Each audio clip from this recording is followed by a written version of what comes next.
Listen up, listen to this. This is a little teaser for you. Hi, this is Damien Zamora, CEO and founder of Go Mobile Solutions, and I wanted to personally welcome and thank you for joining us today. We're really glad you're here because this podcast is designed for you, our Go Mobile Live community. And now, here's your host, Mr. Sebastian Rusk. All right. Easy with the applause. What is happening, everybody? Thanks for that warm introduction, as always, Damien. What is happening? This, my friends, is episode 3. That's right, of the Go Mobile Live podcast. We're so excited.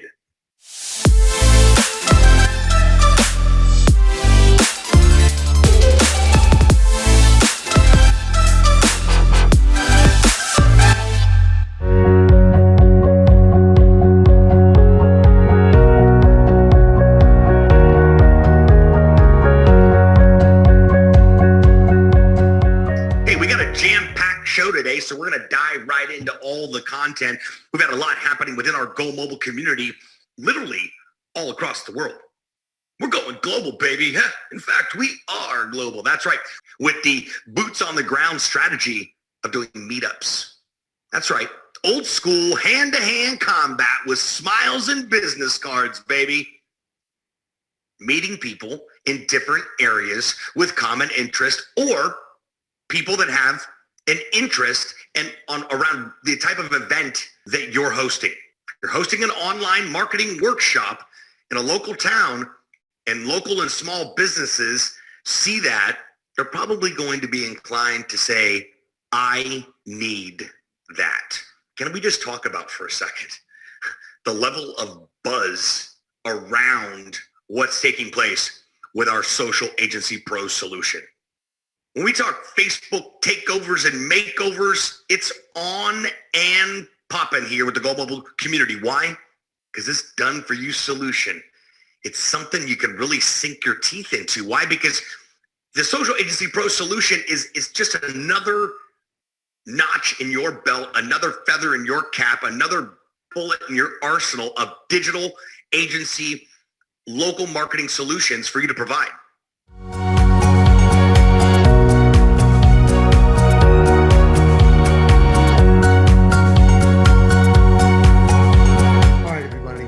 Listen, I wanted to give you just a little bit of a teaser there of a podcast that went wrong. Now, what do I mean by the podcast that went wrong? Well, it's because what you're going to learn today is how to effectively execute and launch a podcast to the point where you personally, for your agency, can start to build a following and start to engage with the community and an audience, start to provide value and content out there, to start attracting business owners of all different niche markets or the niche markets you choose. You can be that mobile app expert. You can be that reputation marketing expert. You can choose to target other folks who are experts in their field and life coaches and business consultants and marriage coaches and parent counselors and parent coaches and everybody else out there that wants to serve right now. Because unless you've been under a rock, what you've seen an absolute explosion in individuals, everyday Joes, everyday Sallys, becoming a media outlet, becoming their own channel, becoming their own voice, becoming their own community. All of the Instagrammers, all of the TikTokers, all of the YouTubers, all of the podcasters. This is something that just before the pandemic, we're talking January of 2020, it was already explosive. It was already explosive with 5G coming out. Streaming is just pretty much a daily usual on everybody's device, and it's not choppy and it's super high quality now. And so it was already. The thing about podcasting specifically is it's audio. And as video was taking storm, and as YouTubers and Facebook Lives, and if you remember the Periscopes, and if you remember what killed Periscope? Well, four or five other platforms that came out right beside it. What killed it all? Facebook, but then YouTube. So now you can go live and everybody can go live, but podcast was different. because it was audio and people wanted to get back to audio. Maybe not to the MP3 player days, or maybe not to the old, what was it, the tape, I forgot what it was called, but the Walkman had one of those. But it's like, we want to go back to the old school technology. I want to be able to work out and listen to someone who I want to get content from. I want to be able to drive and I don't have to see, video was hot, but so was podcasting. So you have these two intersecting, these two powerful movements going of the common person being able to educate and being able to command an audience. And this light is really annoying here. And so let me just get out of that. All right. And what happened was the pandemic. And so now everybody's at home. And so now everybody's tuning into more content. And so now everybody's deciding, you know what, I'm an expert in this. I'm going to teach people how to crochet. I'm bored anyway. I'm not working. So now you have this swell of more people wanting to do lives and more people wanting to do YouTube shows and more people wanting to do podcasts. And I'm going to tell you, I don't even know the numbers. I just know it's explosive. It's not going anywhere. And so because we are agencies, we are digital marketing agencies, it is our obligation to provide the businesses with the best technologies that help them communicate with their agencies, with their communities, that help them engage their communities, that help them deliver content to their communities. What have you learned from Go Mobile over the last, for many of you that have been doing the happy hours with us since March of 2020?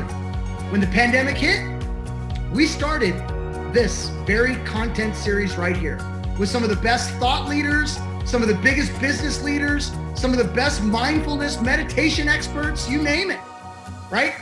We are a platform, we are delivering content, and you guys tune in every single Friday.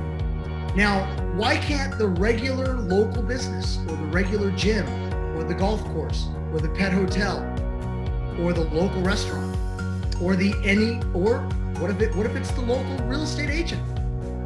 Why can't they have their content series? Why shouldn't they have their content series when we live in a world where we want content? We follow people not for what they can sell to us. And I know plenty of us are really good at it. See what I did there?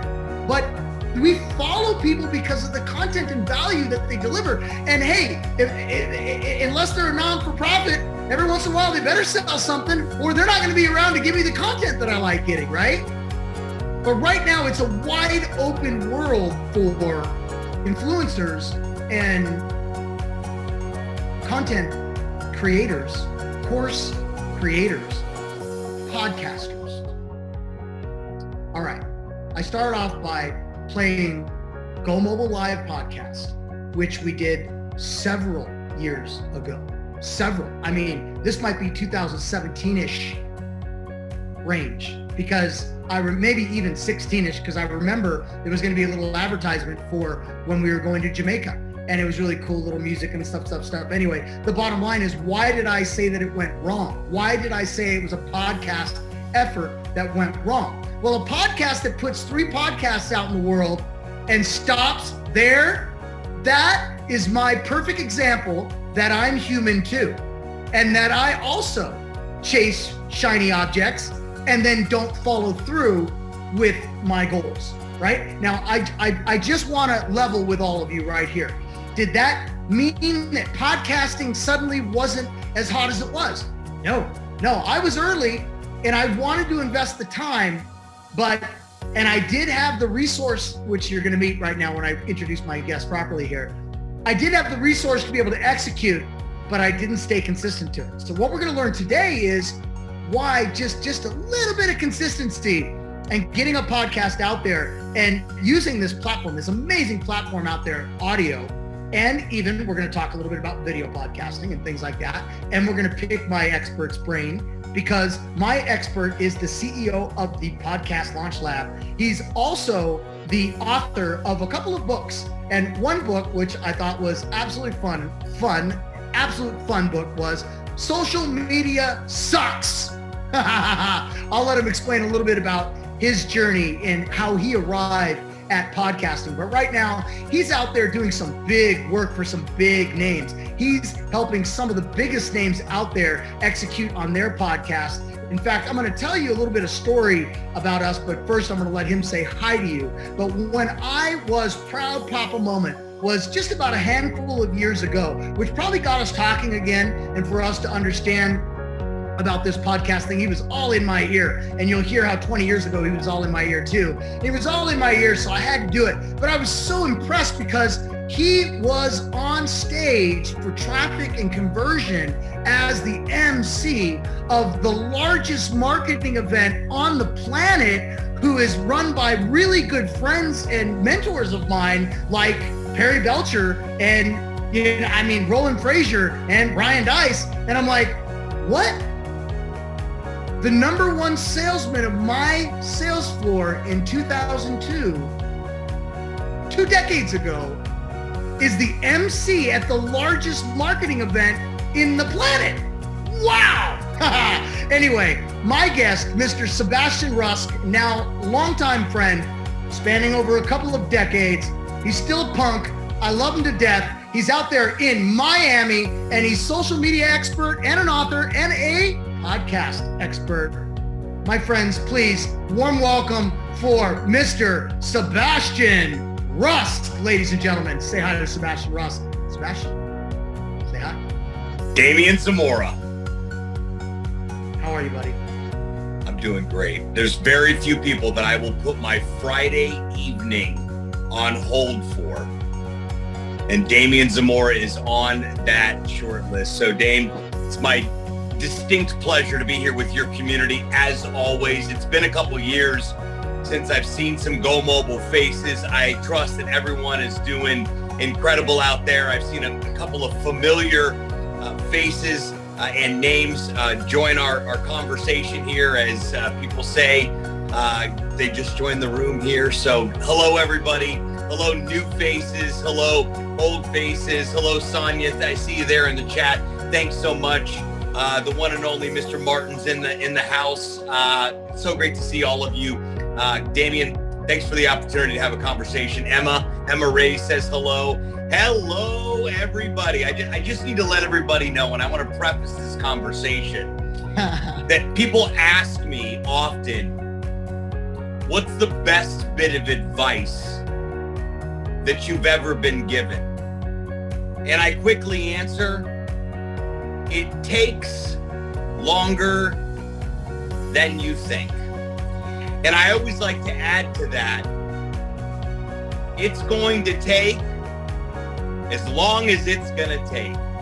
And this gentleman that I sit in front of me right now, that I call now a dear friend, one of my best friends on the planet and a brother to me, decided to start taking my phone call way back in the year 2000.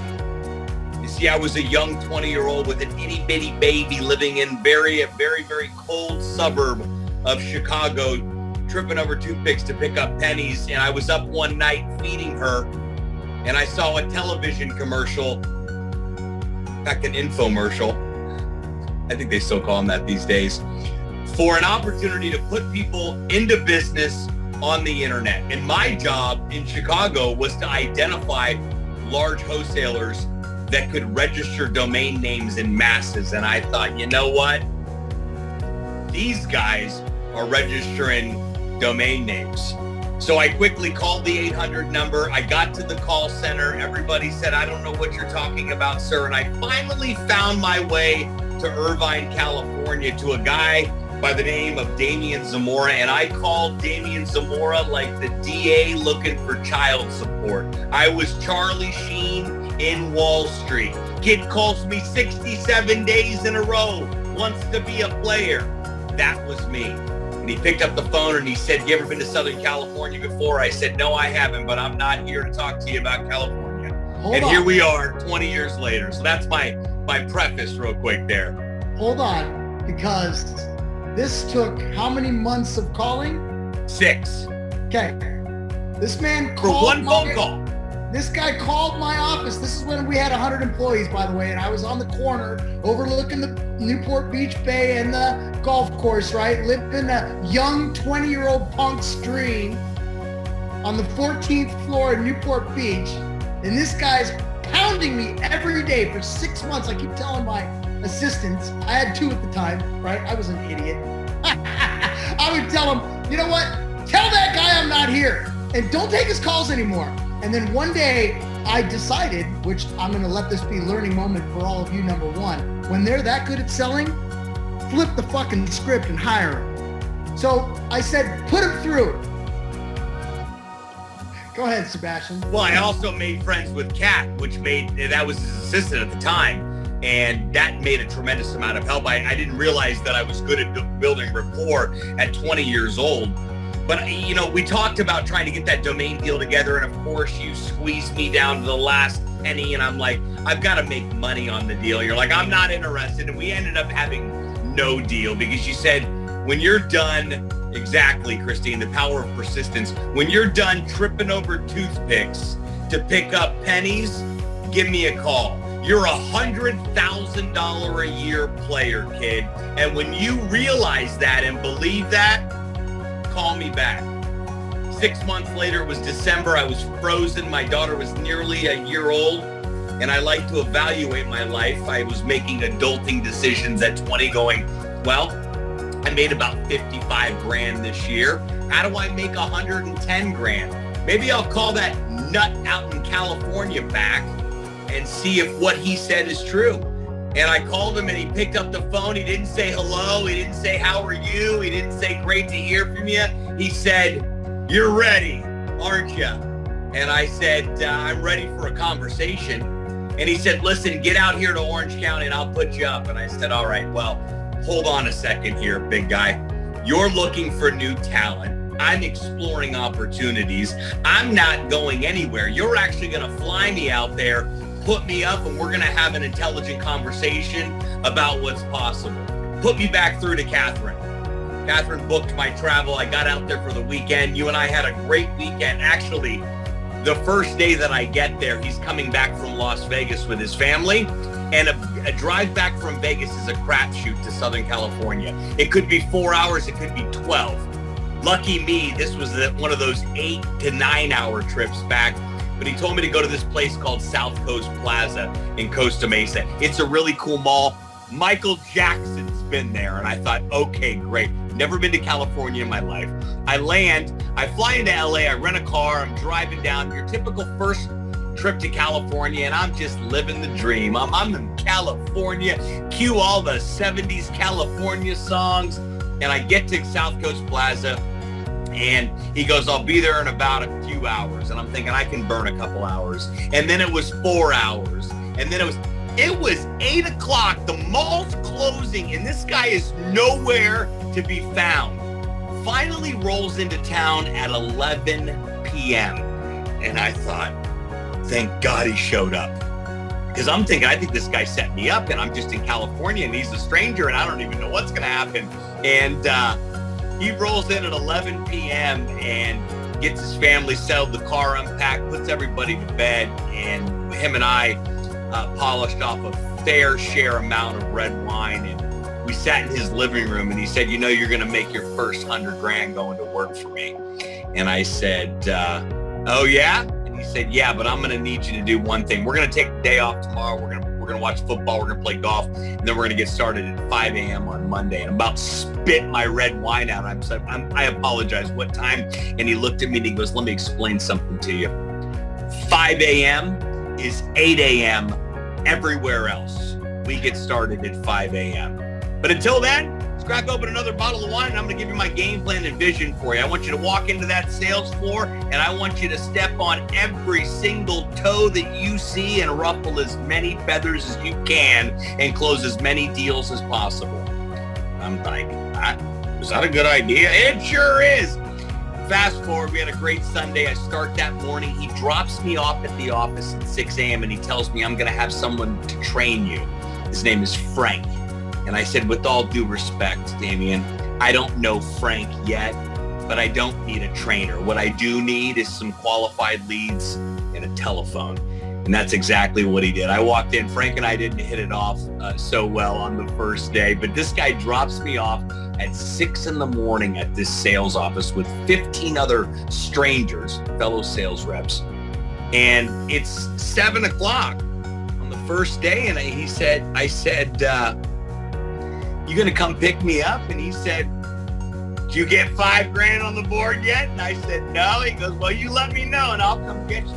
This guy would not come. I had moved from his house to the Holiday Inn because the wife's like, listen, I don't know who this knucklehead is, but he can't just move in.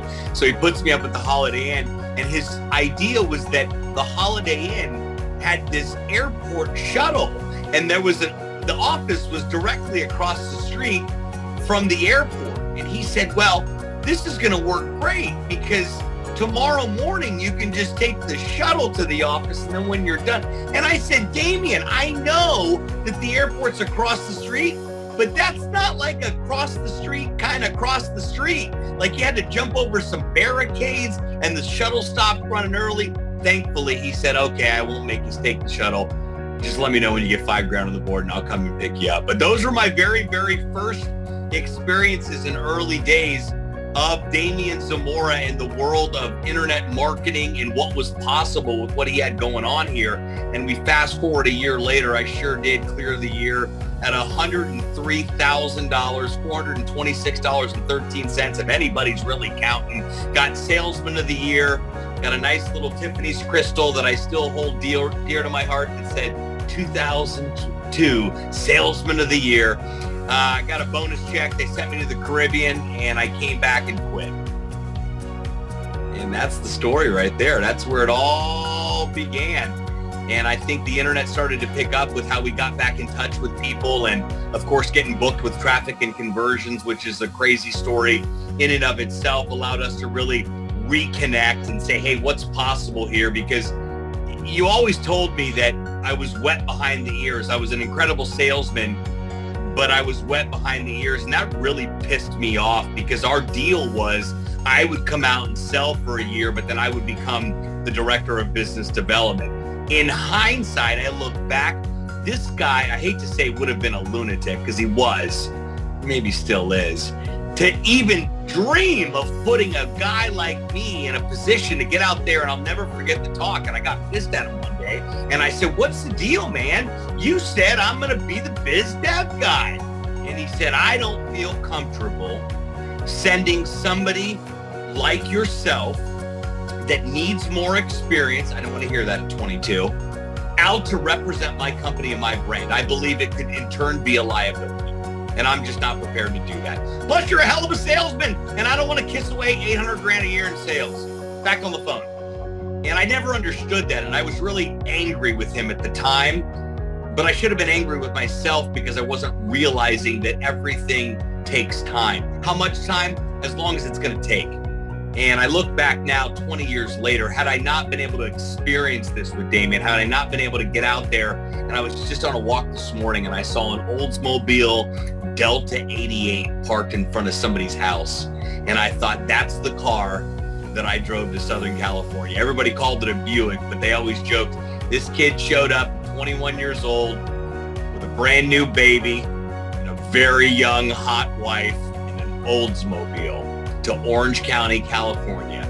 My, oh my, does he have no clue what's in store for him. So I'm eternally grateful for that story. It has brought me to where I am here 20 years later, and just such an incredible relationship with Damien. He's not a friend.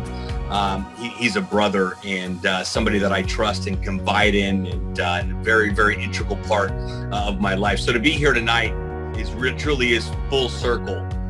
To be able to hang out and be able to serve your community and share my story a little bit and talk about what's happened in the past 20 years. And we start off on this one path, and we think that it's going to be that path, which for me 10 years ago was social media.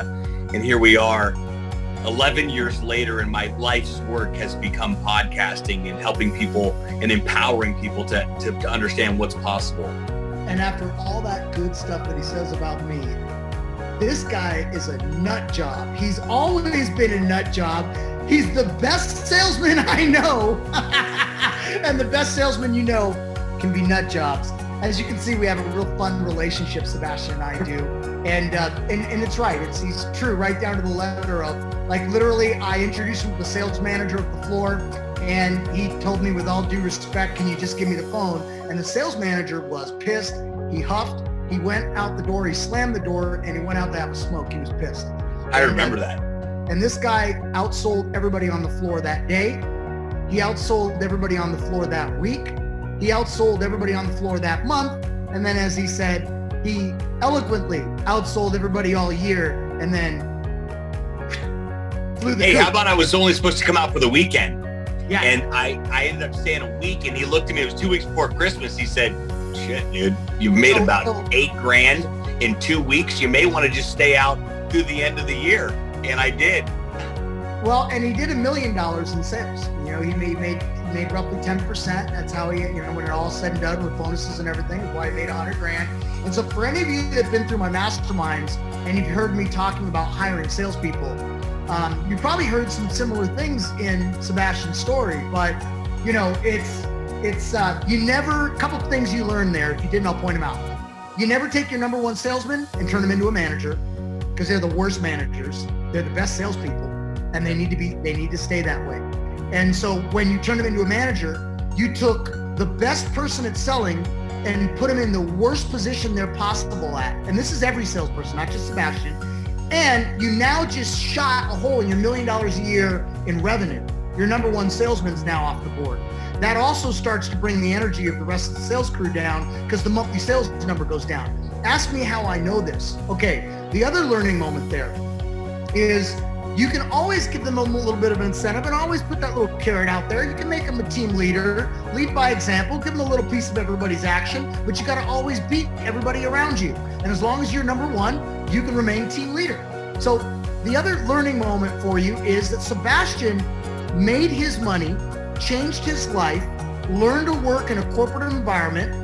Like I said, was surrounded by 100 employees eventually, had to wear that tie and show up to the 14th floor as we were evolving and getting bigger. And then he went on to build the businesses and write the books and speak on the biggest stages on the planet, essentially, you know, and he went on to do that. And the learning moment is, it's not always forever.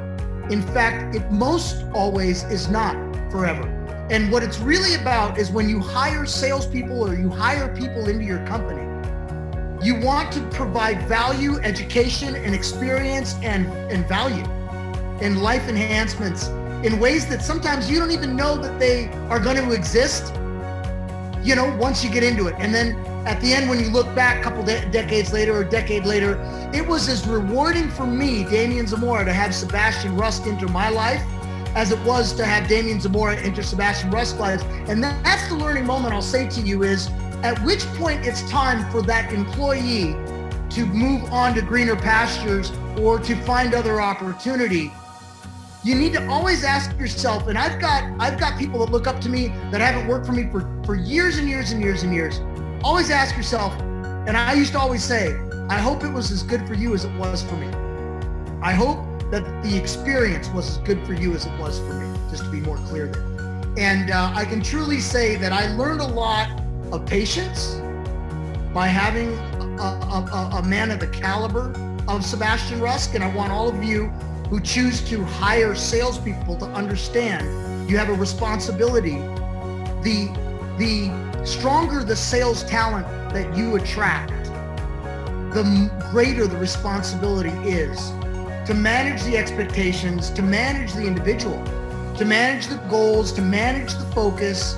I know it sounds a little bit, right, a lot, but the reality is the better the talent, the more you need to show them the money, show them the leads, show them the flexibility, let them, but understand that if they do have their head in a tank one day, you don't have to blow up everything over just a day's experience. Sometimes it's go work out, go blow it off, and come back at it. And you know, The same is true for all of you. When you go out there calling on a client or you deal with a client, you have a less than desirable experience, you shake it off and you whatever, you come back. Just know that when you work with salespeople, you've got a responsibility to give them a good opportunity, pay them a good wage. And I would say that now, we have a new world now. Now I don't have to force him to drive from Chicago to California. Now he can stay his ass in Chicago and freeze all he wants there and just pick up the phone and the internet now. And now people can work for you all over the world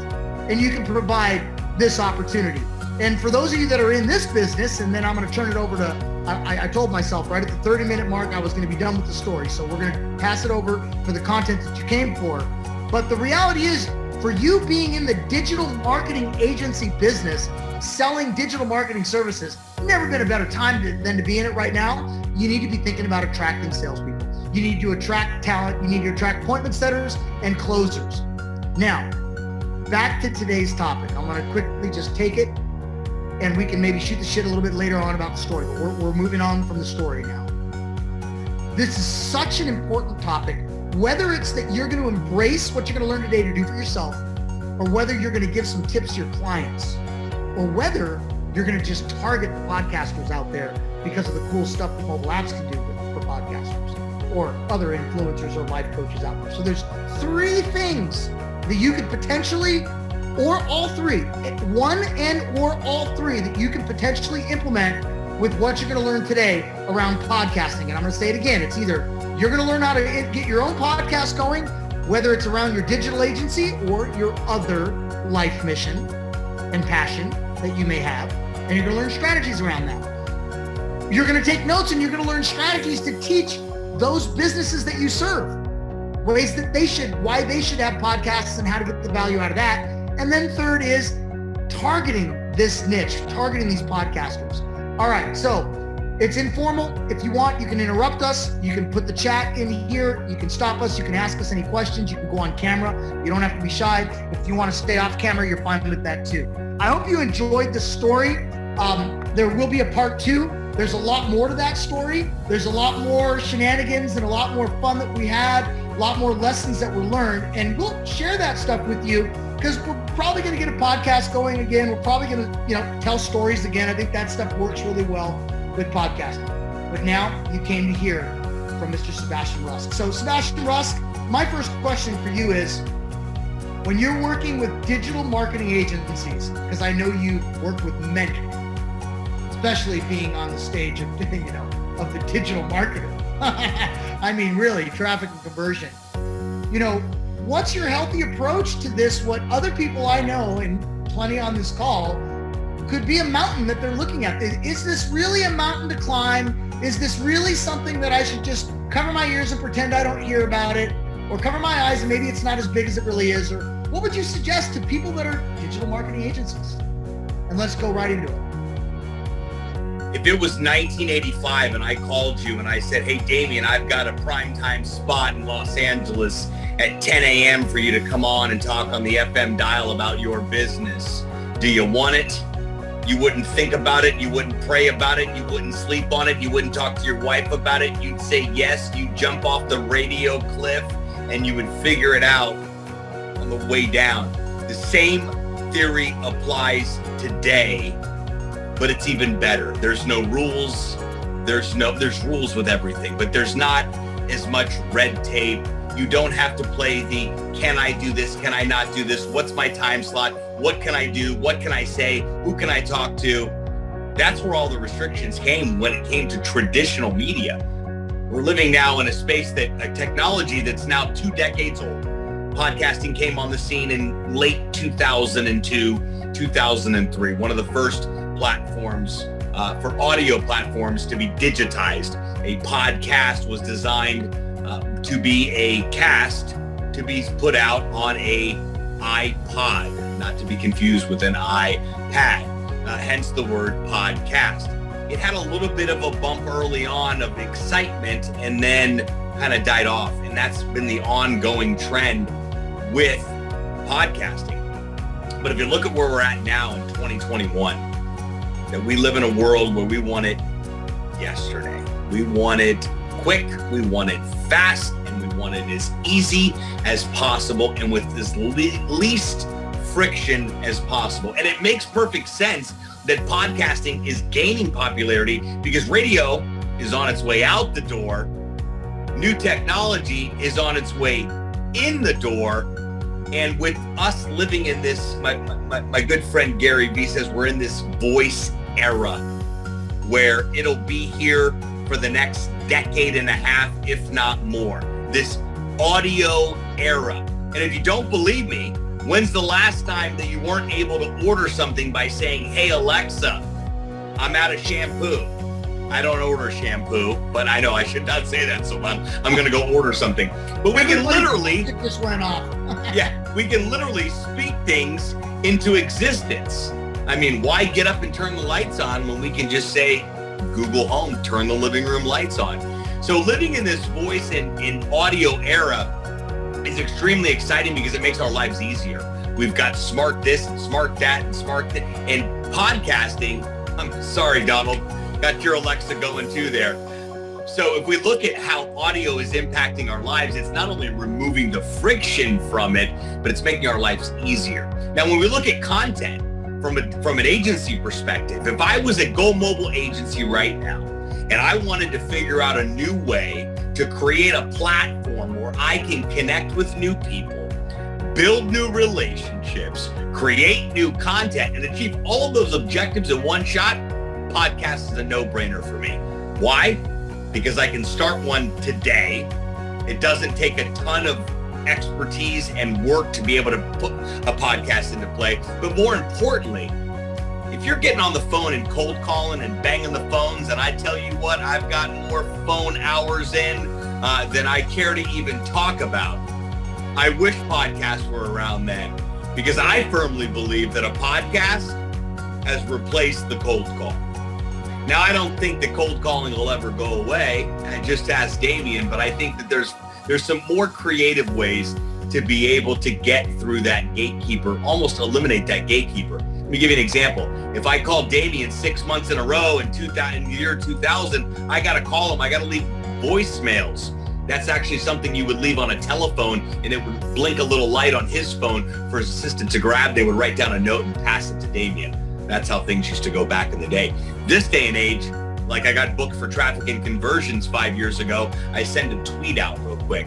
Hey, Ryan Dice, you need a guy in a bow tie to rock your stage for traffic and conversions? Had no idea who Ryan Dice was or the event. Replies right back to me, and I was on the phone with him the next morning. He booked me on the spot to the tune of, I think that was the first real paid MC gig that I actually had. And I think I made like $5,000. I was mind boggled with that, but I didn't pick up the phone to call him. What does podcasting do for an agency? What does it do for a business? It does two things.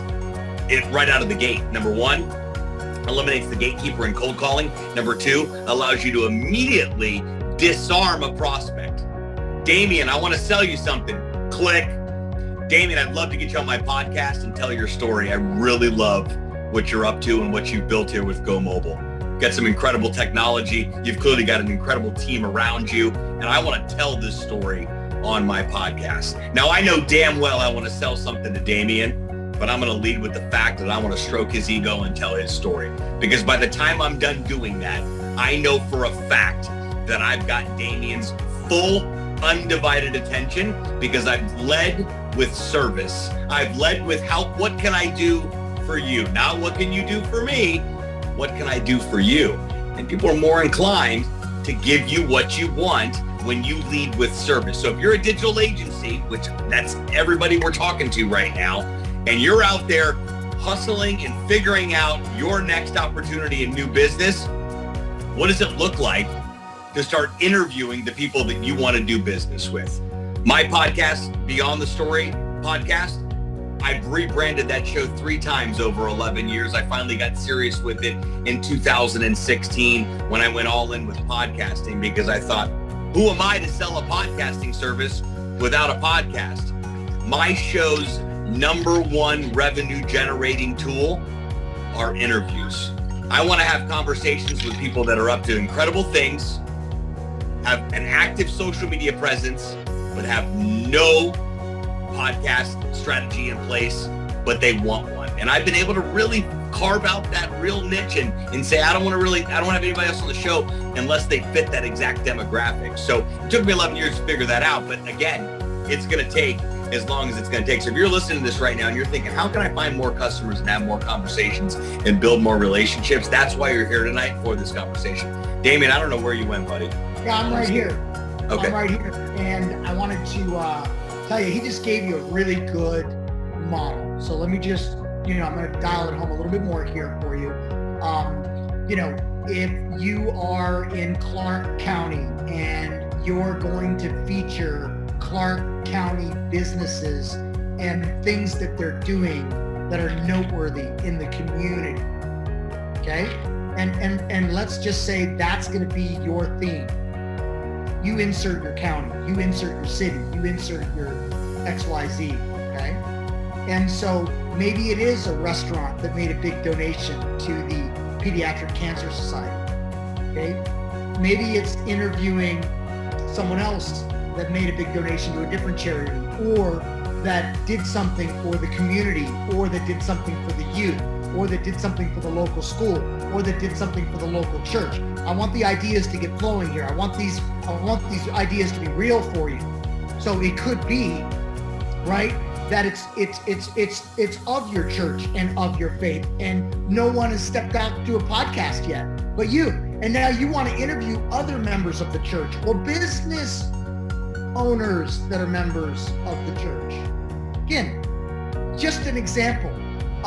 Maybe it's that you want to interview parents in the community from your kid's school that everybody needs to hear about because they're doing big things in the local business community.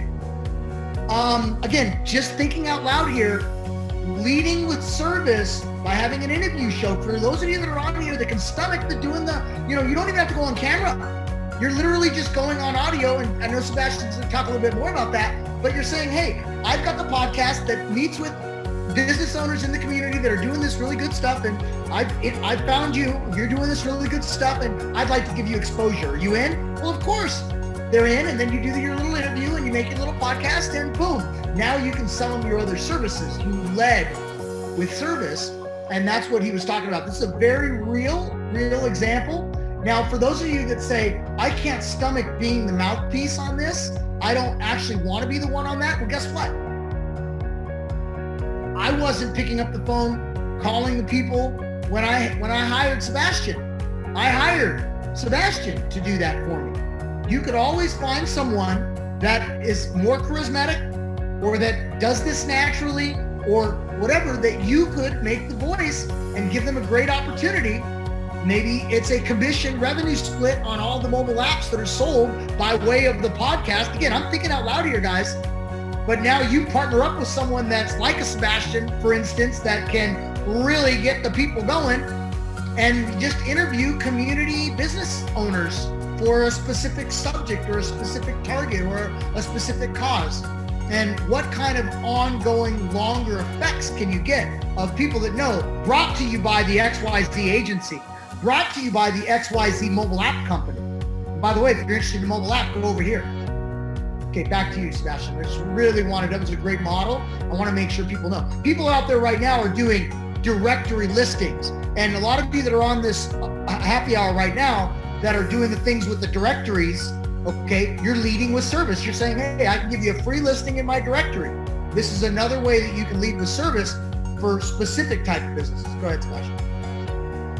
So I've done a lot of work on myself over the past 7 years, really getting in and dialing in that character. It really started to ring true. Some of the advice I got back in the day where I lacked some, not character, it really was character development, growing into who Sebastian really was. And I always had this nudge that, Sebastian, you've got to become who you need to be as a human being for the brand that you're building. Otherwise, you're just going to screw it all up. And when that help arrived and these opportunities arrived for me to go in and start to develop personally, I was ridiculously resistant, which, by the way, if you're resistant to developing as a human being, that's an indication you're really in the right place, and you should probably just continue to lean in to the uncomfortable and the discomfort. The reason that I bring this up is because I hear a lot that I would love to do a podcast, but I would love to be on camera, but, and listen, we've all got an inner critic that will never shut up, but it is our job to keep that inner critic in check. So if you're telling yourself, I would really love to have a podcast, but I'm going to sound like crap. I would love to have a YouTube channel, but I'm going to look like crap. I would love to do this, that, or the other, but the opinions of others are really going to affect what I'm actually going to do. I want to share a quote, and I'm paraphrasing. They're two different examples from two incredible, legendary individuals. One of them being Andy Warhol. I saw this quote a couple of years back, and I'm paraphrasing because I don't remember the exact quote, but he said, "Don't worry about the opinion of the beholder. Just keep creating." And when I say that quote rocked me to my core and silenced that inner critic just a little bit. Remember, we've all got that inner critic. Some of us allow the voice to be louder. Some of us are able to quiet that voice and lean in to what's true. The second example is of Michelangelo creating the statue of David. People were in awe of this. And if you've seen the statue of David, or I believe they call it David, in Europe, it is quite the incredible feat that he was able to create. And people raved as he was creating this, and as he completed it, it was, oh my goodness, Michelangelo, how could you create something so incredible? He said, I didn't create anything. I simply chipped away at everything that wasn't David. David appeared. So the reason I bring this up to all of you is, what does it look like to start waking up every day and just chipping a little bit away from what you really know? We all know. Just sometimes it takes us a little bit longer to realize that we do know.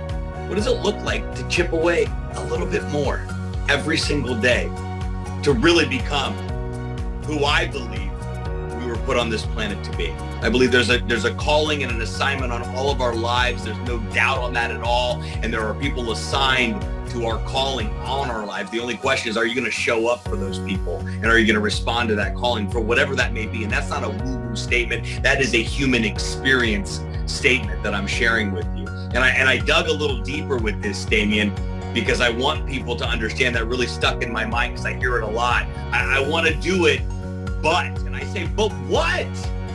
But what? I want to get to the core of but what. So I want to drive that point home because I think it's important, because a lot of us get into this, imposter syndrome and what's this person going to say? And listen, if you're worried about what SmartyPants99 at AOL is saying about your content, you got your priorities in the wrong place. Just keep creating. This is one of the most incredible times to be alive, to be able to create content, to do it the way that you want to be able to do it, and the tools and resources that are available that are at our fingertips are free, ladies and gentlemen. And like I used to tell Damien back in the day, if it's free, it's for me. So I wanted to shift gears just slightly while still staying on topic here, because this is not a plug for the book at all. This is a book of 40,000 words. There's one chapter on how to start a podcast. One chapter.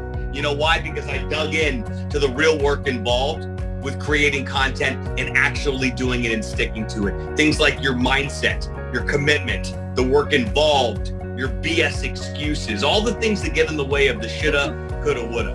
Put the book up to the camera and let's see the title exactly. Podcasts suck. But if you don't have one. If you don't have one. Okay. Step-by-step guide to starting your podcast, which it is. I included one chapter that takes you step-by-step through my 13 steps to starting a podcast. The rest of the book is making sure that you get your head in the game and figure out and really understand. Tabitha Amazon's probably the best place. Be able to get your head in the game to better understand. Tabitha, I want you to not just read this book, and this is for everybody in the room. If you decide to grab a copy, this is not a plug for it. I tell every single person I experience this, I don't want you to just read the book. I want you to do what it says. And if you do what it says, I promise you're going to have every single thing you need in order to make your podcasting dreams a reality. Every single step of the way. And if I left anything out, DM me. I promise you, I'll make sure those gaps are there. But I put everything I had into that. And for a guy with ADD, to sit down and write is I literally went up to Cocoa Beach and locked myself into a hotel room on the ocean for 4 days straight, twice in a row. I would write all morning and I would sit in the sand and drink beer all afternoon, and I rinse and repeat that process. But we got it done, baby. And the direct result, I write books and I create content because I believe it's my responsibility, Damien, as someone that's been my God-given gift to be able to communicate about a thing. My thing is podcasting, storytelling, and believing in yourself enough to get out of your own way, to get out there and serve the world, because everyone is waiting for you to get started, for you to be able to say. Isn't it true, Sebastian, that everyone has a story in them and everyone has an audience? Everybody, every single, and you also, exactly, everyone has an audience, 100%. Right. And you know where it all started, Damien, was I moved back to Miami in 2010. I lost everything. So the other side of the story, we'll get back to that in a little bit here. But the other end of the story is I had a great run in California, but I also had a big ego and I was a jerk. I had a bunch of money in Newport Beach and zero character post, employment days. And the good Lord humbled me and brought me back with a duffel bag and my daughter to Miami in 2008 with nothing. I had friends in low places that stroked me a check and gave me keys to a rental property for me to be able to stay in. And it took me a couple of years to figure out what I wanted to do next. But I was introduced to somebody in 2010 that worked for Tony Robbins and is part of his core team and travels with him still to this day. And I met her for a cocktail, and we just getting to know each other. And she's an excitable, over-the-top individual going places. And she looked at me. I'll never forget it. It was March of 2010. We're sitting on Ocean Drive on Miami Beach at Fridays of all places, because that's all that I could afford at the time. And she looked at me and she said, "So what's next, Sebastian?" And I said, "I don't know." And she looked at me and she said, "That's a problem." That's the PG version of what she said. And these were my offended days. So I quickly thought, huffing and puffing a little bit, thinking, who does this lady think she is, telling me that what I'm doing with my life is a problem?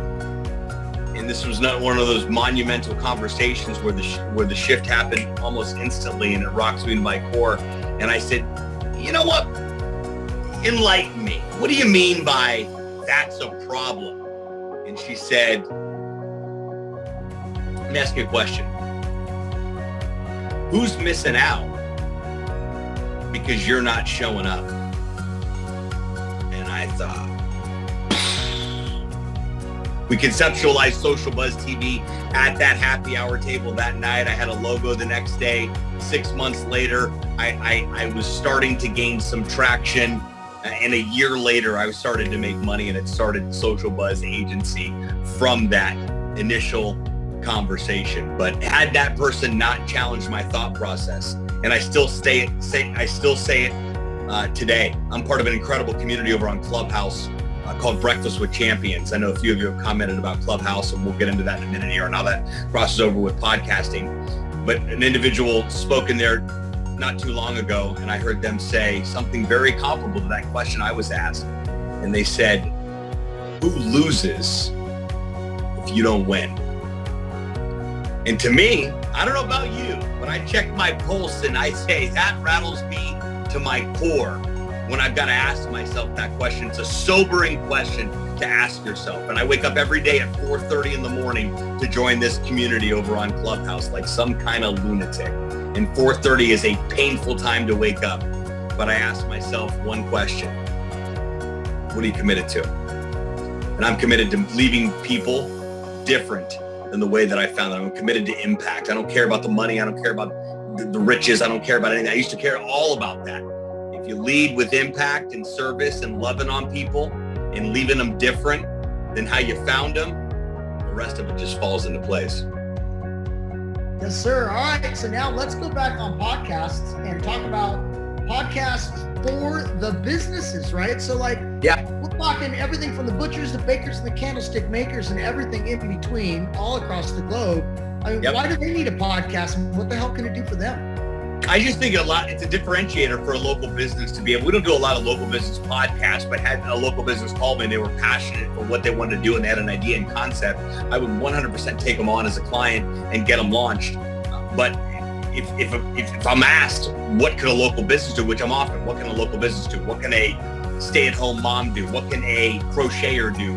By the way, I have an amazing crocheter on YouTube. So there is no cap on what's possible with the type of content you're creating. But for a local business, if I own a dry cleaner or a pizza shop and I start a podcast, I want to start interviewing other business leaders in the area that aren't necessarily in my niche, right? I want to interview Damien Zamora, business entrepreneur extraordinaire, mobile app, Go Mobile company, etc. Has nothing to do with local business other than the fact that what he provides serves local business. He's not necessarily a local business, but he's up to really cool things. And guess what? If I give him a slice of pizza while I'm interviewing him and tell him his story, I know my pizza's the best. After he has a slice, he'll understand that too. So not only am I able to interview him, get to know him better, give him a slice of my pizza, I've earned a lifetime customer, but I've also had the opportunity to create an evangelist for what I'm doing. I get in there, I have a conversation, I've stroked his ego, I've built a relationship, I've built rapport, I've stuffed his belly with the most incredible pizza in Costa Mesa. And after that, he's going, you know what, this is Sebastian. Not only does he have great pizza, he's a good dude. And I love what he's doing here. This is so unique to have a pizza shop with a podcast. Pizzas and podcast. Hey, take it and run with it. I've been thinking about that concept for a minute, but I'm like, can I eat pizza and still host the show at the same time? Let's say it's a dry cleaner. It doesn't really matter. We're talking local business. We're talking the community that you guys currently serve right now. It doesn't matter. You just went through that whole spiel of butchers and this and that. It doesn't matter what they're doing. They're local businesses. They're to serve a local community. How can they differentiate themselves by creating content and having conversations, by building relationships with people that will in turn go and evangelize not only the fact that they've been on the podcast, they've been part of the content, they tried the pizza, they're in a great location. Did you know that part of town that's really up and coming? I bet you didn't. You got to go check it out. And guess what? I've now got a volunteer army that's willing to spread the gospel about my local business. To me, that will pay dividends for years and years and years to come. Because after 2020, local businesses really understood whether or not they had some real meat and potatoes in the game of being a local business. They really struggled, and they still are to this day. But the ones that are still around are the ones that have done things differently. The ones that were willing to think outside the box, on the box, next to the box, kick the box, throw the box. Those are the individuals that were in the local businesses that were able to thrive through that process. So when you think, how does a podcast, how does a YouTube channel, how does content fit into local businesses? As agency owners, you should be thinking on how you can come in from a completely different angle and speak in from a completely different lens to help these local businesses better understand what they don't know that they don't know. You see, we assume that a local business knows what a podcast is. We assume that we know that this interview strategy could in fact work for a local business, but people don't know what they don't know. And it's your job, and that's where your value truly comes in. It's not about the services you're selling. Those services are a dime a dozen. They're buying from you. They're not buying just the technology and the services. They're buying from you because you've been able to bundle all up, put a nice little bow on it, and get them all wrapped up like a burrito based on what their needs are. Imagine shifting their mindset on what's possible with content. Yeah, I think the same thing applies where agency owners can create a community story or a community app and a community podcast and a community message, right? But I think the same case is true that the local mattress store can decide that they want to have the community report. And again, it's just really about encouraging business owners, no matter what kind of business owner they are, to enhance. An enhancer for their brand could be content distribution. The more content you get out, the more your brand gets out. And but I must say, Damien, you taught me this 20 years ago. You got to be a product of the product to sell the product. And that still rings true today. And just like I said, I started and stopped my show 3 times. I knew I wanted to niche down into something without leaving the social space. And somebody called me one day and said, can you help me start a podcast? And I said, I don't offer that service, but I have a podcast. Maybe I could. And they go, why don't you create a solution? I'll never forget this. Why don't you create a solution to help people start a podcast? And the light went off and I thought, that's it. That's how I'm able to stay in the digital space without leaving it, without being another social media agency or social media guy. You kept me calling a social media guy. There's no problem with that. Social media gal, no problem with that. I just knew in my heart of hearts that there was more there and I wanted to dig and find what that was. So I decided, you know what? I got to get serious about my podcast. We're going to rebrand it to the Beyond the Story podcast. We're going to tell stories. I'm going to be consistent with my podcast because who am I to sell a podcast launch service and not have a podcast? So agency owners, those of you watching this right now, everything I'm telling you as far as shifting mindsets of local businesses and prospects that you're doing business with, all of that's important. But they're going to say, sure, I would love to do this, but do you have a podcast? Are you currently doing this? And instead of having that... Talk to me about the tech.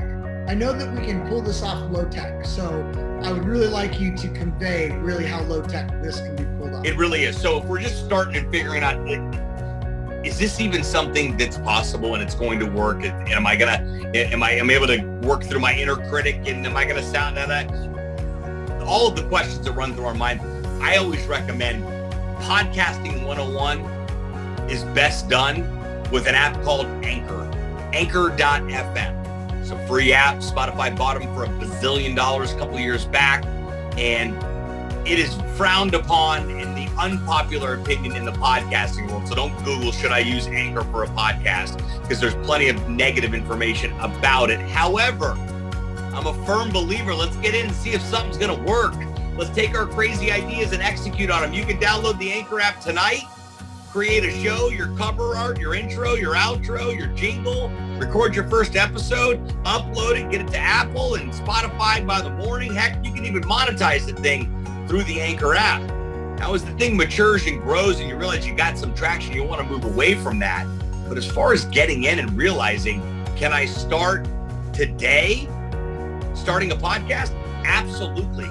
I go through several chapters reiterating and rehashing. Listen, you don't have to swing for the fences out of the gate. You can stick your toe in the pool, test the temperature of the water, and then make a conscious decision that maybe I'll stick my whole foot in. Then maybe I'll go in waist up. Then maybe I'll go, maybe I'll go underwater a little bit here and really test the waters on there. But it's a crawl, walk, run process. Now, if you're listening to this right now and you're thinking, wait a second, hold on a second. I got a name, I got a concept. I've heard about Libsyn. I know that I can pay $15 a month, host my website. I got a podcast microphone here because, well, the pandemic required everyone to have some form of equipment, whether it be a headset or a microphone or whatever it may be. If you're looking to go, hey, listen, I'm ready and I want to do the damn thing with the podcast, don't let me hold you back in what I'm saying here. I'm talking to the individual. You got the ideas are up here. And when the ideas are up here, they don't get out there. So if you're looking to get the ideas that are up here out there, Anchor, you can literally get started tonight. You can download my book for $1 on Amazon tonight, sift through the 13 steps, download Anchor, and have a podcast by Sunday. And DM me with questions. I mean, that's the world that we're living in with the low tech on here. Now, if you're a brand like Go Mobile that calls and says, hey, listen, we're looking to start a podcast. We've got a giant community. We need a strategy. We need a concept. We want to put together an entire game plan of what we can actually go and do here. Well, then, you're going to retain my firm to be able to spend the next 90 days, and I'm going to walk you through the park one-on-one on that entire process. That's a whole different ballgame. That's not usually the people that I'm talking to on a daily basis. I'm talking to people, everyday people, so that I can instill in them what's possible. It is not a lot of technology. It's not overwhelming. It can be if you say that it is. Okay, next target I want to hone in on is podcasters as a target. Now, let me give you some context here. The CEO of Podcast Magazine, Steve Ulcher, right? Yep. So he and I are friends, and we were talking pre-pandemic. This was right before the pandemic, and he had an event that happened right when it hit like this. It was crazy. And so, we got to talking about... I was there. Yeah. We got to talking about podcasts and, that like if I've got a podcast brand new and I put it up to Apple iTunes and it's episode number 22, I can't really send a push notification from the Apple platform to everybody letting them know that episode number 22 is available for everybody. And so when he heard that we're able to create a mobile app, which has a really nice podcast channel built into the mobile app, along with all of the other things that feature the brand, right? The app becomes the portal into the brand. Podcast is just a channel inside the portal. And then it's that app that sends the push notifications, and it is coming from Apple, and it is hitting the device. And it could be that I just published episode number 22 with a link, bringing them right back into the app to listen to the podcast. And he's like, now that is a feature that will be very powerful. So let's talk a little bit about, so just so you know, the mobile community's done a lot of focus around mobile apps. I mean, there's been a big uptick, as you know, in digital. Yep. There's been a high, mobile apps are in higher demand now because it's way more engaging digital, especially with push notifications. So we're saying, look, get after those, target those influencers, target the life coaches, target the business consultants, target the marriage counselors, whatever you want, target those people, sell them the mobile app. Now, show us, how do we target the podcasters? What's some really good strategies to find them? What's some really good strategies to close them on our mobile app tech or maybe our marketing tech? Because you know how to work with podcasters. So tell our agencies how to find those podcasters, how to sell those podcasters, and how to appeal to them. You find them on iTunes, Apple Podcasts, pull up the app, pick a topic. Just like you would in the yellow pages back in the day, or now that, you go out there finding local businesses, you're able to, there's some sort of, be able to get in there and type in a topic: pizza, legal, beauty shops, car shops. Get in there and find out what's out there. First things first, then you're going to search through the shows and you're going to find out when the last time they recorded a podcast episode is. And if you stumble across Go Mobile and it was freaking 4 or 5 years ago, you're probably not going to contact them. See, those are your words. I almost said it. Those are your words. I almost said it. I'm just agreeing right now. So we've got Apple Podcasts, we've got Spotify, you got Google Podcasts, wherever podcasts are happening. Get in there and find out what shows are out there around whatever you're searching for. Remember, these podcast platforms are search engines. And that's why it's important that you get out there and type in whatever your thing is, whatever your niche is that you're going after, whatever your specific demographic is, and get out there and find out what podcasters are already out there creating content around your thing, around your topic on there.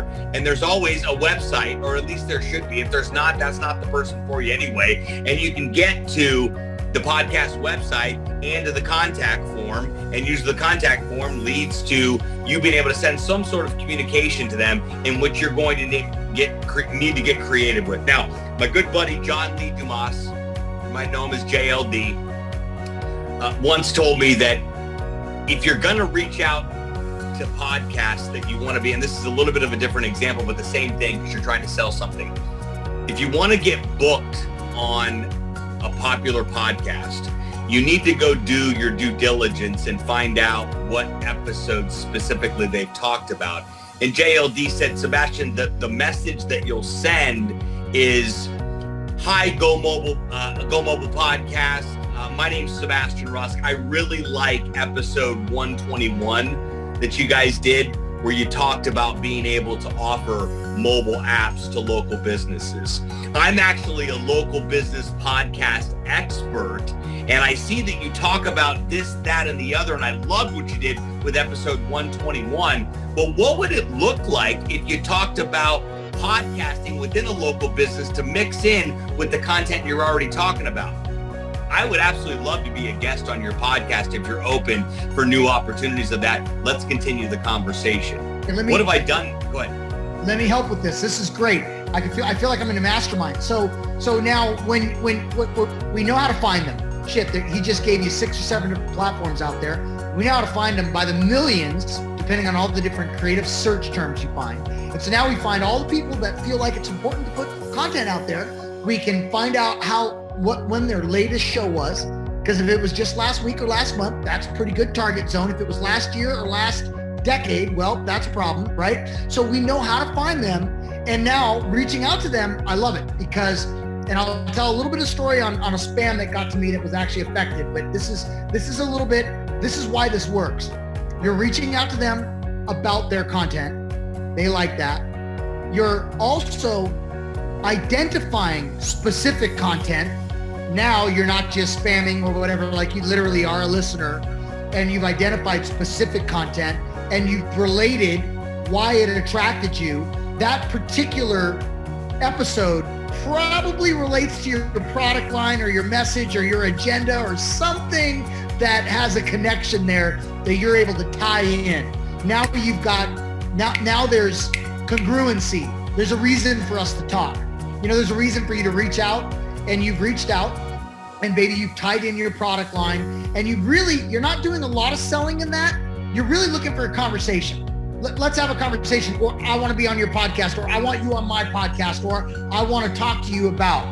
I love that strategy, Sebastian, because it's super simple. Right now, that's for everybody that's on here, that's millions of leads. Now, you can also find podcasts that have 10 million subscribers and podcasts that have 542 subscribers. Now, I'm going to tee this question up for Sebastian. Okay? Who are you going to suggest our audience is going to target and why? I'd say that you're going to go after the lower hanging fruit, because chances are these larger podcasts already have back-end systems in place, obviously, because the show is growing, that they may not need what you're doing. So should you go after them? Should you stay away from them? I'm not saying that. I'm saying that where is your time better spent? You can reach out to them, shoot them a DM, and if they don't respond, we're moving on. We're looking for people that actually will respond and have a conversation. Yeah, and this goes back to the rabbit, deer, and elephant analogy, right? Where we want to shoot the elephants, well, we don't want to shoot the elephants. Oh my God, that's bad. But you're gonna get us canceled. Yeah. We got the deer when we got the rabbits. The rabbits, man, you know what? We don't want to work with the guys that have the 20 followers. Right. The deer might have 200, 300, 400 followers, 500 followers, growing. Last podcast was last week. Only been out for 4 months. Right. Not a bad target. Might want some marketing services. Here's one thing we know about that deer. We know that deer knows that it's smart enough to put content out there. They get that. You don't got to sell them on that concept. So when you go search for them on social media, they're going to also get that. So they might need some help in that area. But if they don't have a mobile application or reputation marketing, or they're not taking advantage of Google AdWords or Facebook ads or whatever, again, whatever your product or service is, okay, I think that we want to target the deer. We want to target the deer that have less than 5,000 subscribers, and they've had their podcasts for, within inside of a year or two, but that they've had something recent within inside of 30 days or so. And then I think get that DM out there, like Sebastian's saying, and move on. I don't think, and Damien, I don't think it's a matter of, you're not going to know how many subscribers they get. They're not going to tell you the real number anyway, even if you do ask. I think it's more of looking at what their existing following is on social. That's what I meant. So we got to follow, because that correlates in some way, right? I mean, not the number, but I mean, obviously Gary Vee, we're going to be able to see that he's got millions of subscribers on YouTube, sure. We have to assume. Correct, exactly. And also, if you're looking to sell these podcasts or something, figure out what's in your arsenal. Again, back to the JLD advice. Find out what's in your arsenal that you can lead with them. Damien, I love your podcast. Love that topic. Here's exactly what I do. Knowing in the back of your mind, my only goal is to sell Damien my podcast app solution, but I can't do any of that until I've stroked Damien's ego. I've shown up in service. I've give. As Gary would say, I've jab, and then finally came in with that right hook at the very end for the ask. For those of you not familiar, Gary Vee wrote a book called Jab, Right Hook. It's an analogy, a boxing analogy from jabs to the hook.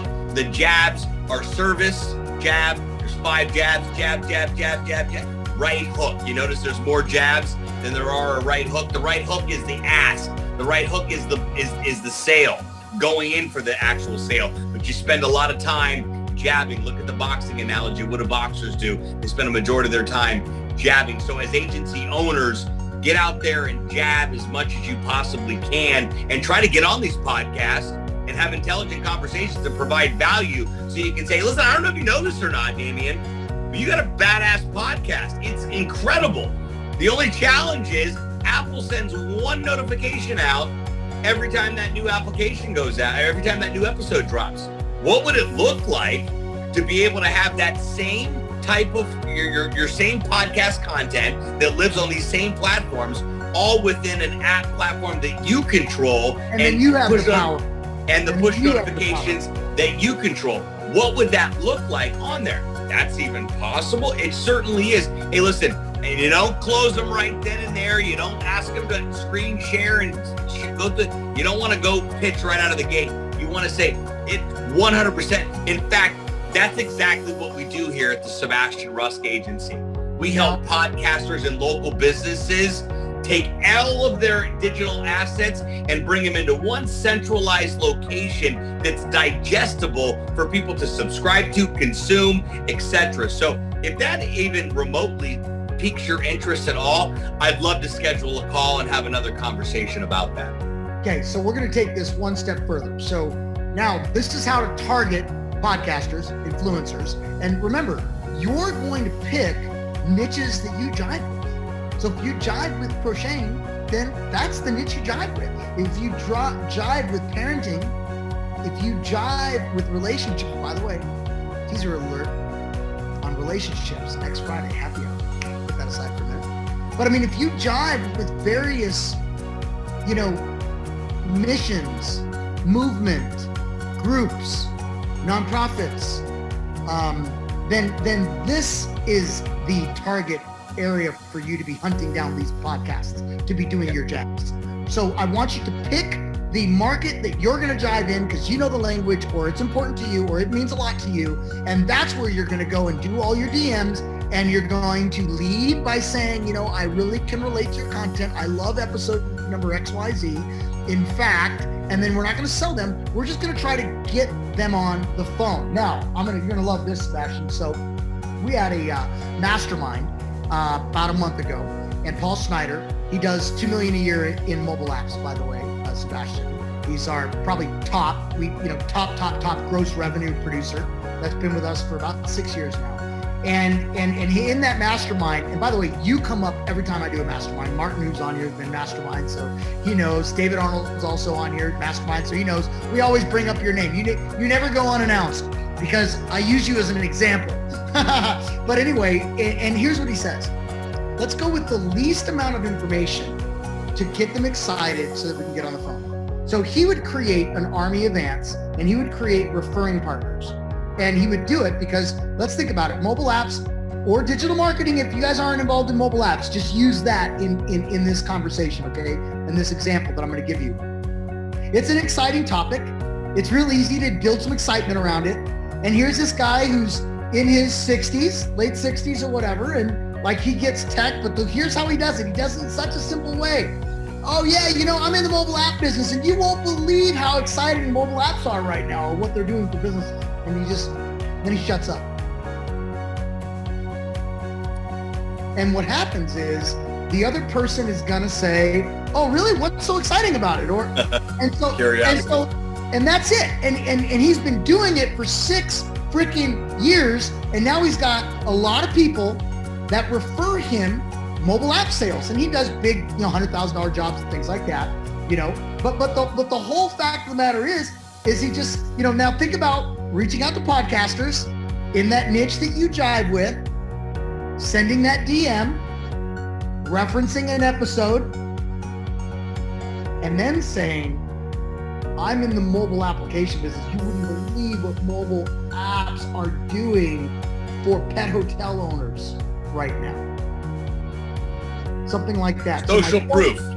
My point being is, you can hit those DMs, You can keep it really limited in what you say. You're not trying to sell them there.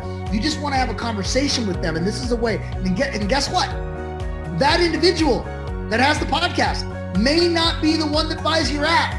But this is your $1 million lesson today, guys. This is it right now. Write it down. You can make millions through lead sources. Sebastian Rusk, as my witness, this is how I, over the last 30 years of my career, my most successful moments in my career have been at the hands of the lead sources, okay?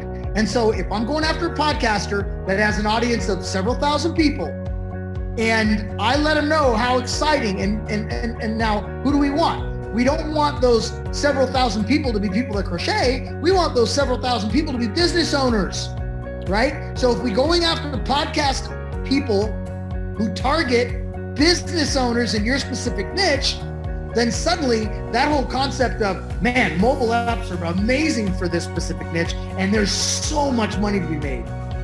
And so now you got their attention about how much money there is to be made. Can they talk about your mobile app company every once in a while on their podcast show? And so I want Sebastian to spend a little bit of time real quick. I know we're getting into that 90-minute mark here, Sebastian, so work with me a minute. But let's talk about making these podcasters your lead source. Now, I know there's the sponsorship model. You can pay them to drop a dime every once in a while. That's the easy one. You pay for play. But then there's also, because we have a pretty exciting topic, as long as we got the right target match, we can also do rev share. There's the joint venture model. And then there's the big, the referral model. Talk about that a little bit, because I think that's a big one for them. So so I've got a podcast. I don't make money with it. No, I am targeting podcaster, a tax guy. I found a tax guy because all of his audience are people that are business owners. They're looking for tax strategies. And I'm going to reach out to him and I'm going to try to appeal to that guy about having an app. But I really want to appeal to him about talking about my apps every once in a while when appropriate to his clients.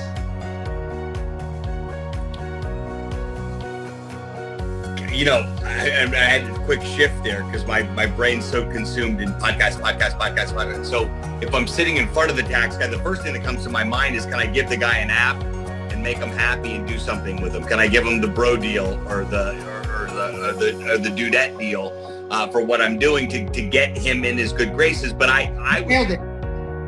You nailed it. You nailed it. Guys, for all of you that are on here that know my strategy about the events, what's the strategy, Steve, about the events? Give him a free ticket. Go ahead, Steve Weber. You're on mute. Yeah, what's the strategy for events? Obviously, you can do push notifications. What's the strategy to get the event to do a deal with you? In order to be a speaker. What's the strategy? How do you do it? You'll get there because I know you know it. Right. What you want to do in the deal is get the whoever's sponsoring this whole thing to give you time and space to get up on stage for a little bit. Okay, you kind of hit it.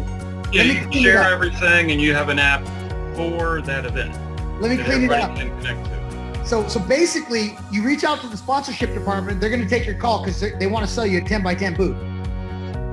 And you tell them you got a different proposal. You're in the mobile technology, and mobile apps are amazing for events. You want to show them a couple that you've done. But the idea is to sponsor by doing the event's mobile app in exchange for the 10x10 booth, the tchotchkes in the bag, and maybe even some stage time. Okay? The same case is here. Sebastian, you just gave it to me. You just lobbed it up, because as I'm talking to the tax guy who has the 3,000 business professionals that tune in, if I can sponsor the tax guy's mobile app, if I help him with the technology that he doesn't have to pay me 10 grand for, could I get a monthly announcement to his audience? So I think that's a great way to button that up right there for everybody.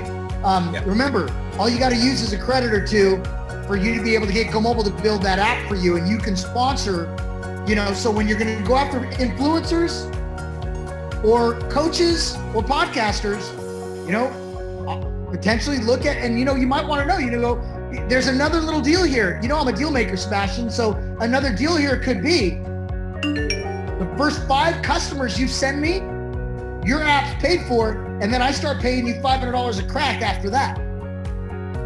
So you can also structure a deal. The first 5 business owners that take advantage of an app, your app's covered. And then I'm going to pay you $500 every time someone buys an app from you, or $1,000. I mean, remember, you guys have a huge margin here, depending on what you're selling for. I built an entire business and brand here at the Podcast Launch Lab with strategic referral partners.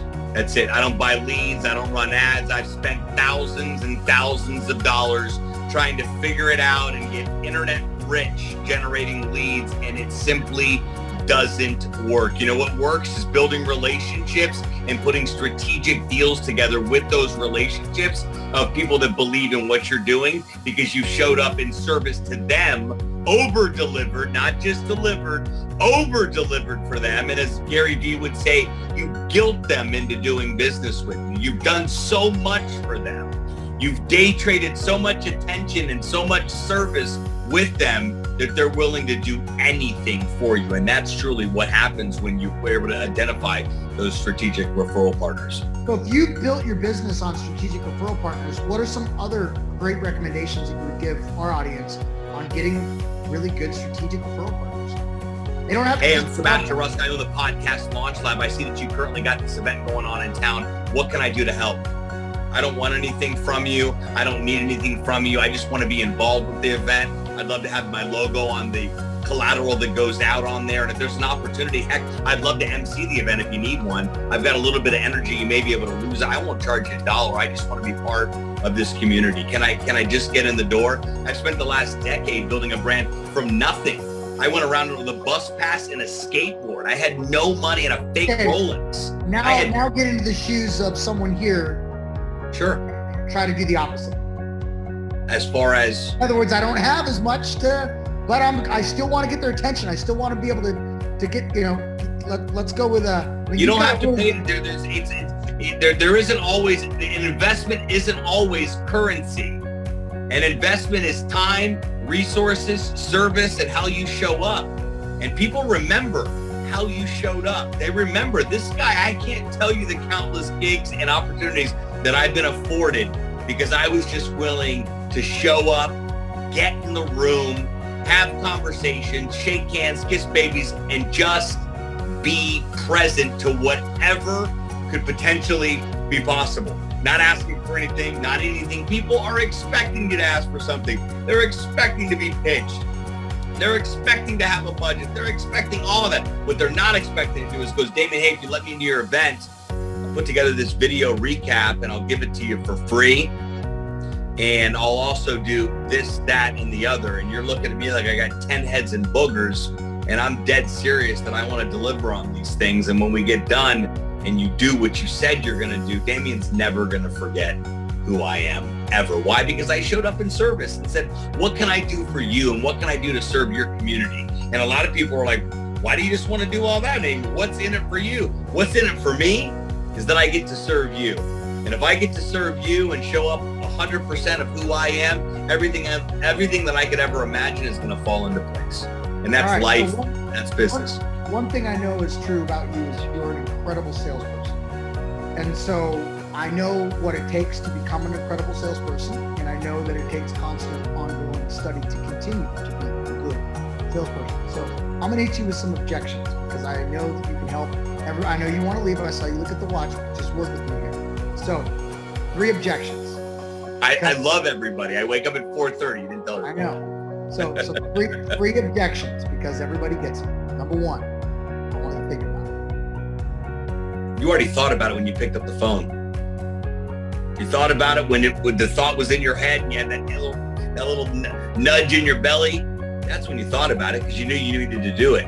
If you need to think about it, we need to have a conversation because maybe I wasn't as clear as I needed to be, and maybe there's some trust issues that you may be experiencing based on your experience with me. So let's talk about that for a minute. What reservations are you having about me? Forget about the product. What reservations are you having about me? How did I show up to make you go into doubt zone? And kind of get below those layers real quick and get them to tell you the truth.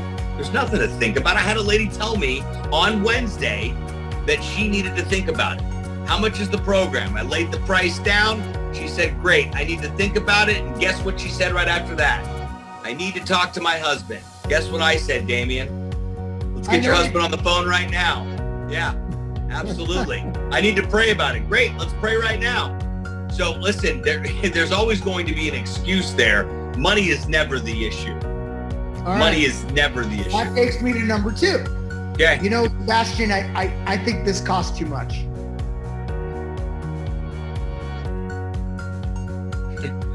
I think I have a couple different ones with this whole cost too much, because now my thought process is, it costs compared to what? You drive a $25,000 car. Was that too expensive? I don't know. How much do you spend at Starbucks every week?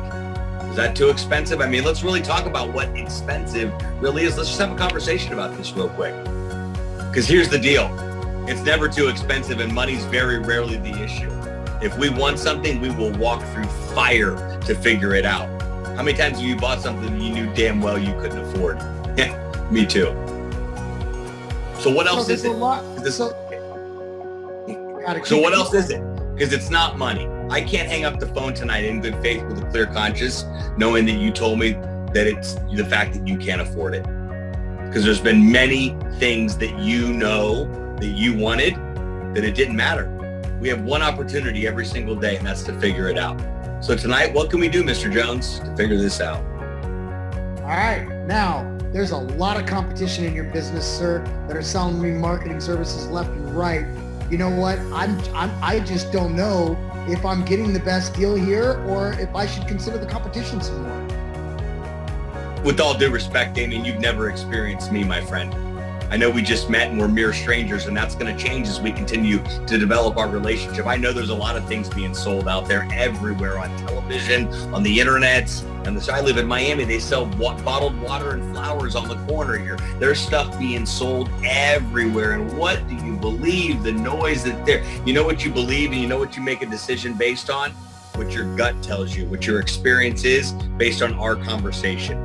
If you're having reservations right now and you think the competition might be this and it might cost too much, maybe there's some breakdown with you and I. Maybe we should have another conversation, perhaps a cup of coffee, maybe I'll buy you lunch, just so we can get to know each other as human beings, and then we can re-enter into the space of buying shit from each other. How's that sound? All right. So you passed the test with the 3 objections. Thank you, everybody. Give them a round of applause on that. Now we're going to go into the lightning round, and then we're going to send my man off to wherever the hell he's doing out there in Miami. Lightning round. Here we go. And you did it earlier, but we're going to go for the second best advice you ever received. It takes longer than you think. That was the first bit of advice.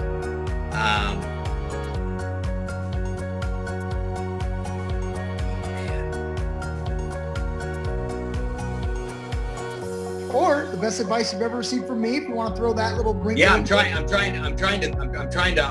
rallying through the files real quick. I mean, there's been a ton of advice here at my ripe age of 42. After it takes longer than you think, I automatically default to you don't know shit. I tell myself that every day. And if you can own that and embrace that and realize that every single day is a brand new opportunity to discover. We know what we know, but we don't know anything.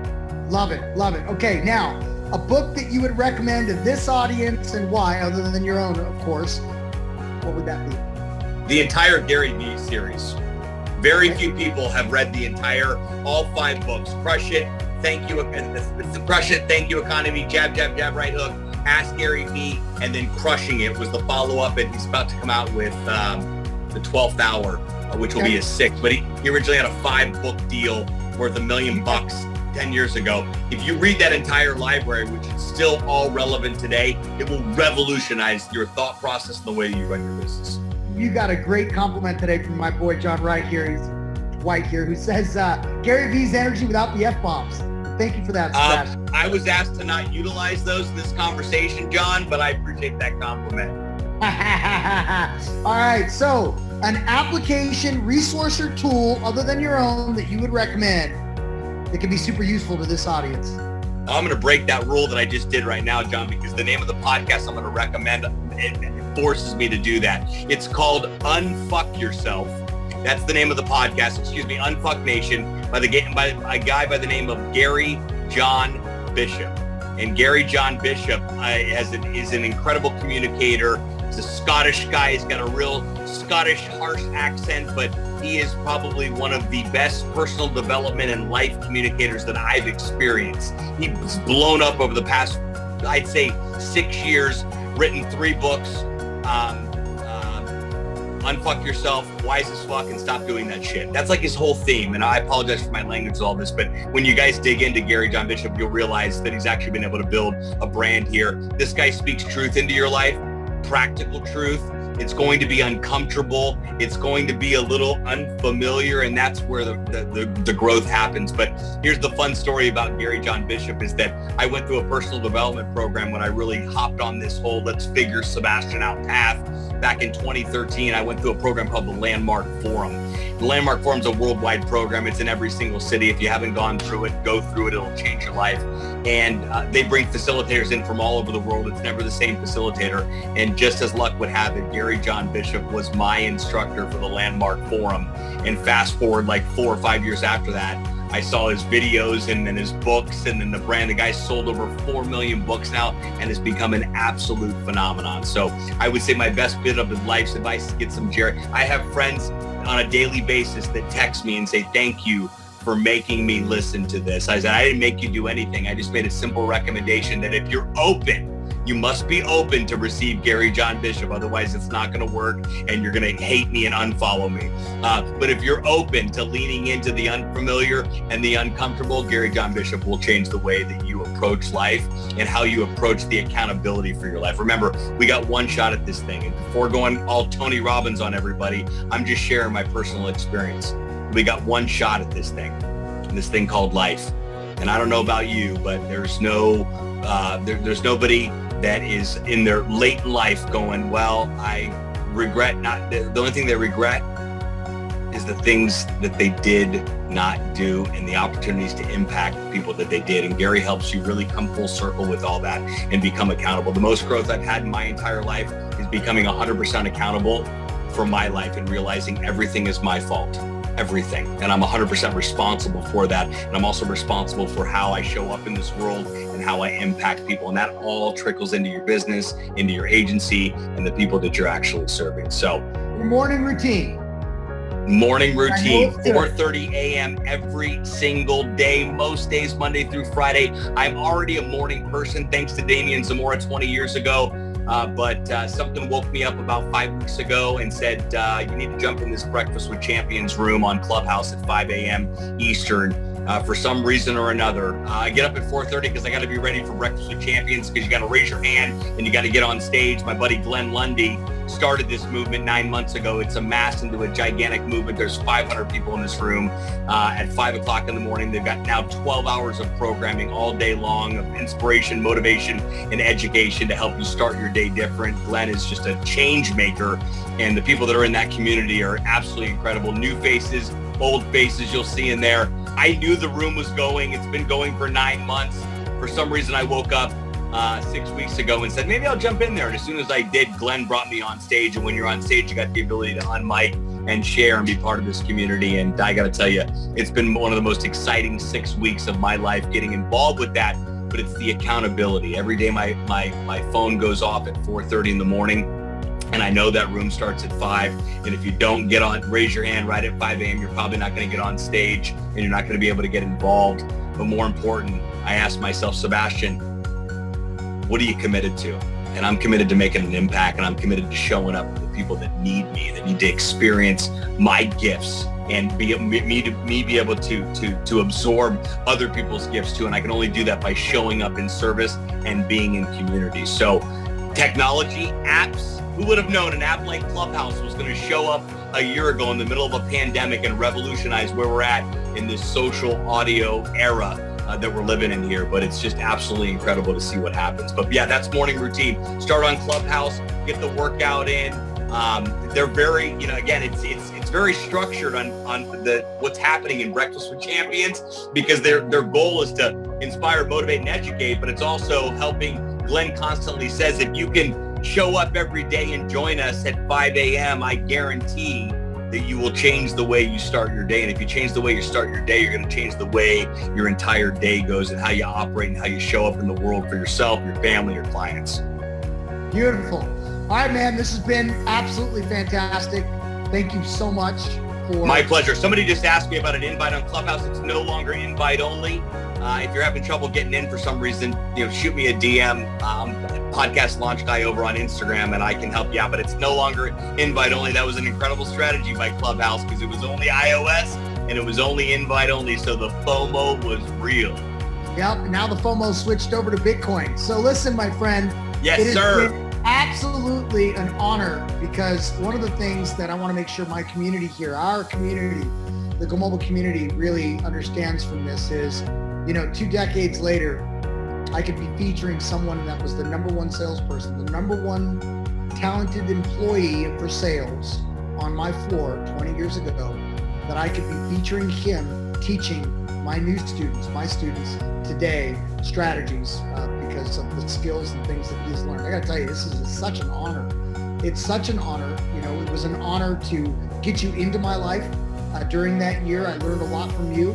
The experience, like I said, I know it was good for you because you told me a lot, but I want you to also know it was genuinely amazing for me. It helped me shape as a man, as an employer, as a dad, as a friend, and it really helped how I showed up as an employer. Really, really did. And so thank you for that. And thank you for being willing to come up and show up and give your time to the Go Mobile community, for nothing in return, but just being able to hang out like that. Really, thank you so much, Sebastian. I really appreciate it. But I want everybody here to do it the way we love doing it. I want you guys to take off the mutes, take off whatever, take off the cameras or the hiding of the cameras. Give Sebastian a big round of applause. Go for it. Go Mobile way. Choo! Way to go. Awesome. Thanks. Way to go. Thanks, Sebastian. Great. Awesome. Thank you. Love you guys. It's great. Thank you. It's awesome.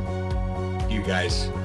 It's my privilege. It really, really is to be here. Damien, thank you, brother. I love you like a brother because you are my brother. And this has just been incredible. Thank you so much for this opportunity. I look forward to coming back and hanging out with you guys again. And there isn't a better way to cancel a Friday night and work. But this isn't work, thankfully. I love what I do, and I do it for free. All right, man. Well, thank you so much. I really appreciate it. I'm going to have you back on in just a few weeks. We're going to talk more. We're going to dive deeper. We'll get the story going. We'll go in a lot deeper, my friends. So get ready. Have a good weekend out there in Miami, dude. Thanks, brother. You guys do the same thing. Bye, guys. Be good. All right. Thank you so much, Sebastian. Enjoy your weekend. God bless you. You too. All right, go follow that madman. He's out there. He's got a couple good books. He's got a couple good things to say. He doesn't know shit about sports, although he pretends to. But anyway, he is my friend, and you will love him.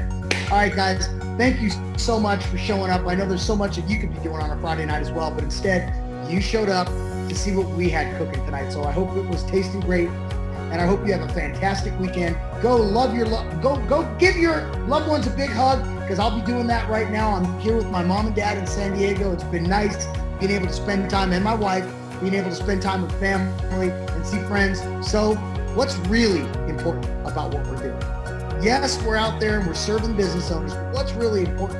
It's our family and it's our life. So go out there and get it. Thank you so much, everybody. Go Mobile or go home. Go home. Thank you. Damien. All right. Thanks, Damien. Next Friday, happy hour. Don't be late. We're going to talk about relationships. Ooh.